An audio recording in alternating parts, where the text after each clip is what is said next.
তো মিস্টার রুহুল আমিন, গত বছর তোমার পেয়ারার ভিডিও আমি নিয়েছিলাম, তখন 25 টাকা করে পেয়ারা বাজারের তুলনায় কম দামে বিক্রি করছিলা, কিন্তু এখন এই বছর এই যে কুল বিক্রি করতেছো তুমি, এটা এই কুলটার নাম কি কুল?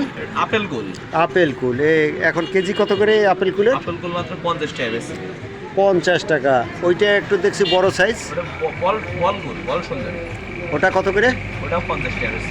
ওটাও 50, এটাও 50। তো বেশ খুব সুন্দর কুল, মাত্র 50 টাকা, মাত্র 50 টাকা কেজি যশোরের বাজারে। এটা হলো নারাঙ্গালি বাজারে।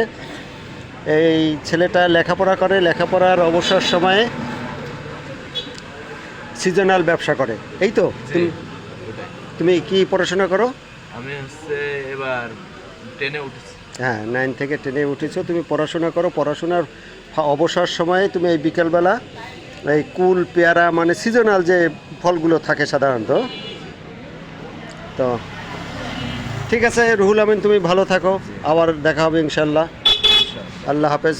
যেহেতু অবসর সময়ে যে তুমি তোমার পিতার সঙ্গে ব্যবসার জড়িয়েছে, এটা খুবই ভালো। আজকালকার ইয়ং ছেলেপেলেরা তো সাধারণত একটু বকে যায়, বিভিন্ন মাঠে ঘাটে দৌড়াদৌড়ি করে, সেই তুলনায় সে সংসারের হাল ধরেছে।